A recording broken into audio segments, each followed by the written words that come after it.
Chico Penteado, programa Diálogo Cósmico, pessoal, namastê, como vai? É um prazer sempre estar aqui com vocês, falando de ufologia, de temas correlatos, e eu gosto muito de tentar trazer alguma coisa de diferente. E hoje eu vou começar meu programa atendendo um pedido do Ricardo M. Santos Kevin, com K, K-E-N-V-E, de Araxá, tá? Triângulo Mineiro, a maravilhosa terra da Dona Beja. E ele tem um site de ufologia, ele está pedindo para divulgar no ar. Chama-se SOS-UFO-MG, SOS UFO Minas Gerais. Desenvolvi um site sobre ufologia, primeiramente por gostar muito da ufologia, o SOS UFO MG. Está no ar desde 24 de março de 2014, desenvolvido recentemente, relacionado à ufologia, fenômenos inexplicáveis, como por exemplo a ufologia antiga, discos voadores, abduções extraterrestres. Fiz também para o conhecimento do povo de Araxá sobre esse tema tão importante e polêmico. Tá? http dois pontinhos SOS-UFO-MG. Tá? É o site do Ricardo Kevin, Ricardo M. Kevin, né? Ricardo M. Santos Kevin. Não sei, Ricardo Kevin, vai ficar mais fácil. Kevin com K, como Kelvin, né? Não, com K mesmo, tá? Kevin com K, K-E-V-E-N. Nome meio de ET, né? Legal, bonito nome.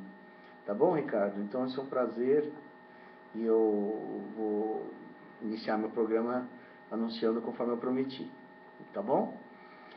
Eu vou tentar fazer um programa mais breve hoje, porque eu estou tendo problemas técnicos, a força está caindo direto, os vídeos não estão gravando, tá? Então eu vou contar coisinhas mais curtas, fazer programas mais curtos, um pouco mais curtos, porque eu não estou conseguindo gravar mais do que 15, 20 minutos.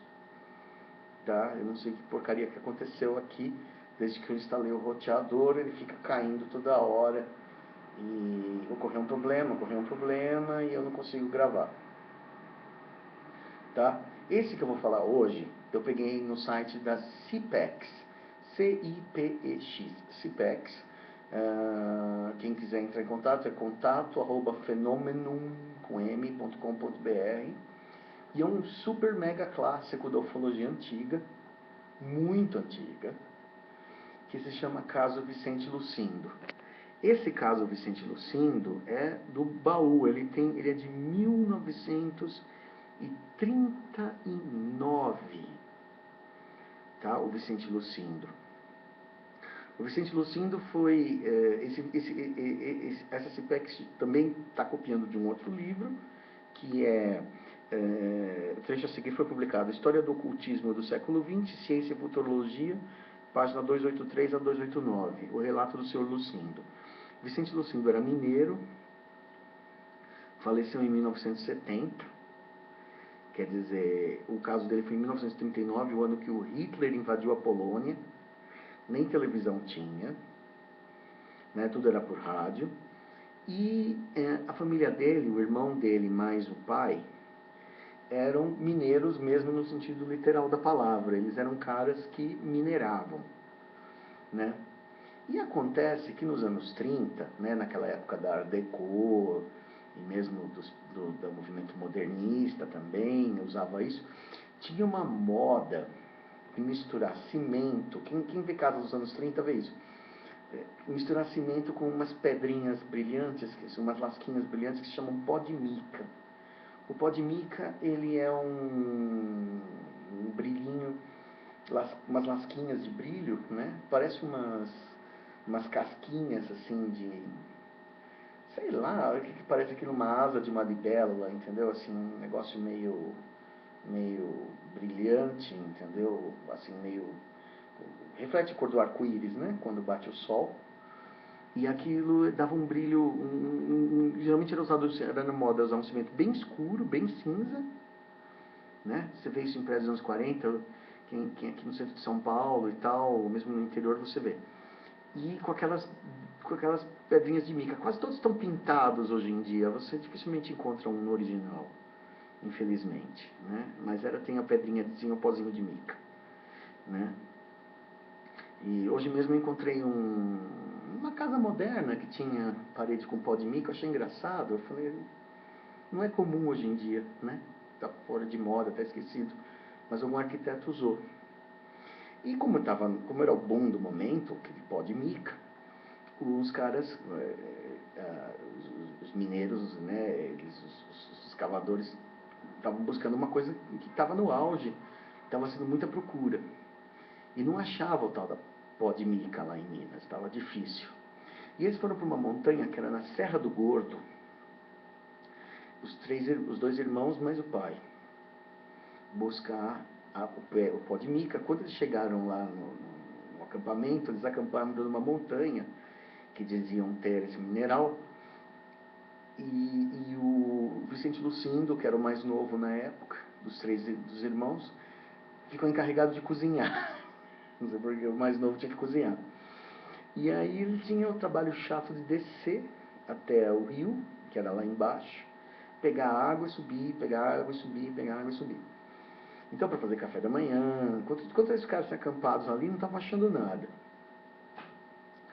Aí ele chegou pro pai e falou assim, vou buscar água lá embaixo. Quando ele foi lá buscar, ele escutou, lá no riacho, escutou um apito. Um apito estranho.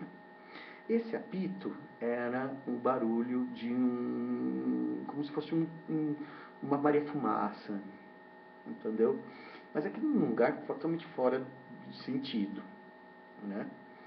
Aí ele falou assim, poxa, o que eu vou falar? O que é isso? E ele ficou muito assustado.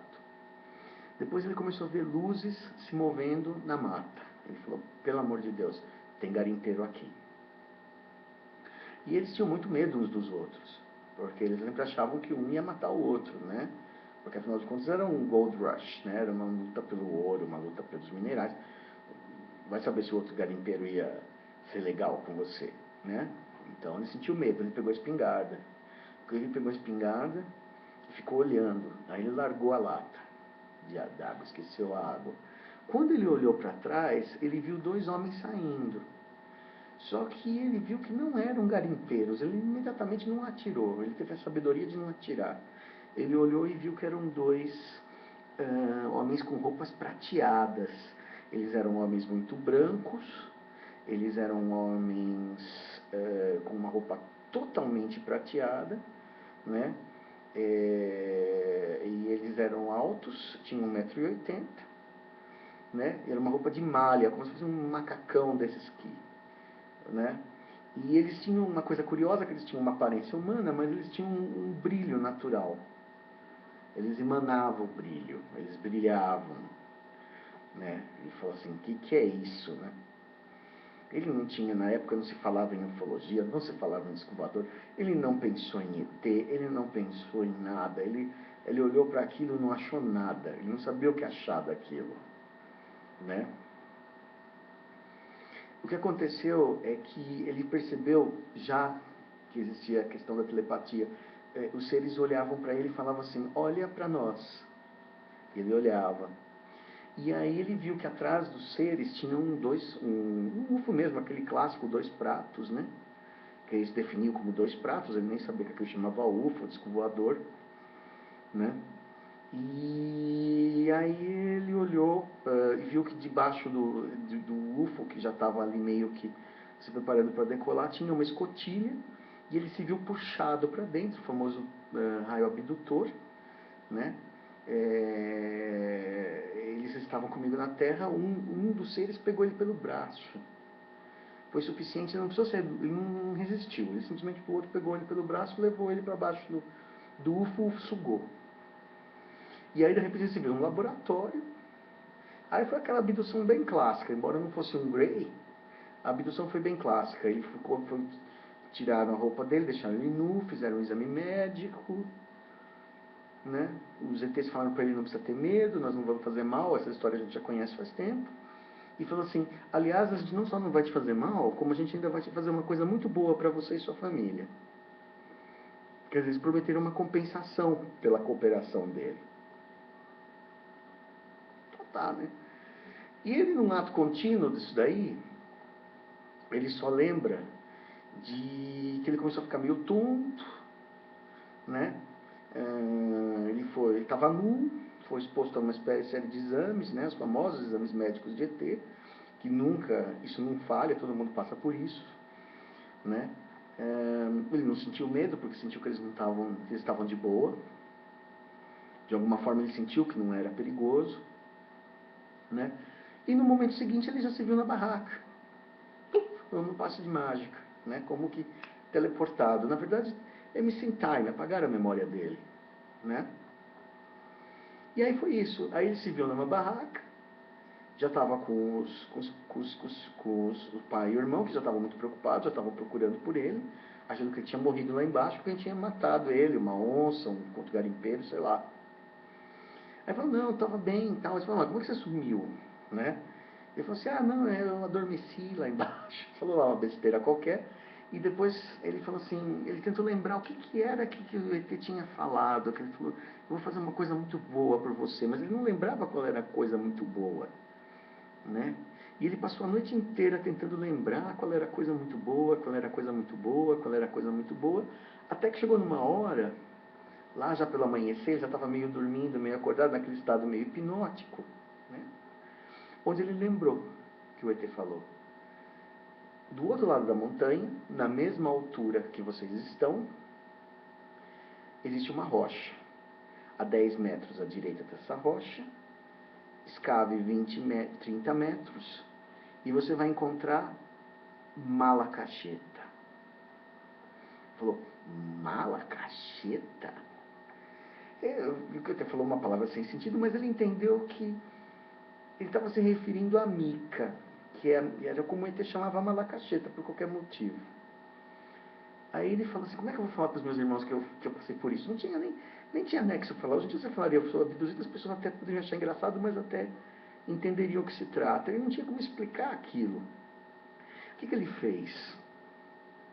Ele pensou assim, eu vou contar uma história, sei lá, que eu vi um anjo, entendeu? Ele contou que teve um sonho místico, um sonho premonitório. Sonhou com um lugar, né? Então ele só contou a parte que ele sonhou com um lugar do outro lado da montanha, que tinha uma rocha, não sei o quê. E foi, assim, eu vou lá ver se tem. E tinha. Né? Aí ele voltou para chamar os irmãos, aí os irmãos começaram a escavar. A 27 metros, a 10 metros da direita dessa rocha, a 27 metros de profundidade, tinha um veio de mica, tão na moda, tão maravilhosa, tão desejada que eles queriam. E eles ficaram ricos. Aí veja a natureza humana, né? Ele ficou feliz, contou que tinha sido abordado por dois seres, tá falando assim, vou falar real, não foi bem assim, não foi só um sonho. Apareceram dois caras com uma roupa prateada, numa coisa que era um prato, dois pratos um virado pro outro, que eu não sei o que era aquilo, eles me levaram para dentro, tiraram minha roupa, fizeram falar um monte de coisa, depois me deram de presente essa informação. Aí o outro falou assim, não, mas o nosso irmão tá variando, tá ruim das ideias. Quer dizer, mesmo eles ficando ricos, mesmo eles tendo essa bênção, mesmo com tudo isso, eles ainda não aceitavam que aquilo era uma premonição, eles eram ingratos com o ser que falou aquilo para ele.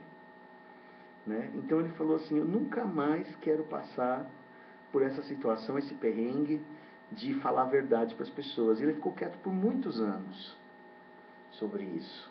E só na velhice dele, o Vicente Lucindo ele faleceu em 70, e a ufologia começou a ter um boom mesmo nos anos 50 com os George, né? O Adams, que é o Fantástico e tudo mais. Só nos anos 50 que ele começou a poder falar a história dele de uma forma que fosse aceitável, e as pessoas já tinham uma cabeça nos anos 50 e 60 para aceitar o que ele estava falando. Né? Ele teve a grande alegria de, no fim da vida dele, perceber que ele não estava doido, que o que ele fez, que ele não foi o único, ele talvez tenha sido um dos primeiros registrados, mas não foi, nunca, de longe, não é o último. Até hoje isso acontece cada vez mais. E no tempo dele também devia acontecer com um monte de gente que não sabia com quem falar, porque naquele tempo não havia clareza da sociedade para entender aquilo. Né? E ele, inclusive, chegou a ser convidado para congressos de ufologia. Infelizmente, ele faleceu antes de dar sua primeira palestra para contar o caso, né, em 70. Ele foi convidado para um congresso no Rio de Janeiro, aqueles congressos antigões, e faleceu, infelizmente. Né? Que pena. Mas ele sabe, pelo menos, ele morreu feliz sabendo que ele não era doido. Então aprendam isso, entendeu? As pessoas chamam a gente de doido, disso, daquilo, de mitômano, de mentiroso, não sei o quê. É normal. Já era assim naquele tempo e continua sendo assim, porque o ser humano é medíocre, tá? Então isso aí nunca vai acabar. As pessoas que não têm contato, que não têm nada, desdenham de quem viu. Tá? Você que viu, não tem com quem falar. Muitas pessoas no interior não têm com quem falar, falam comigo, né? Ou falam, sei lá, conta para o psiquiatra da Gardenal, da cetralina, né? Entendeu? Não se envergonhe, né? O fato de você não ter com quem falar, ou de você não saber o que é, não significa que você está doido. Porque você não rasga nota de $100. Então você não está doido. Você apenas está vivendo uma coisa que você não sabe lidar. Que nem o Vicente Lucindo. Tá bom, pessoal?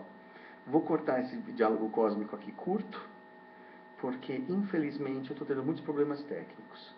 Tá, pessoal? Namastê, muito obrigado.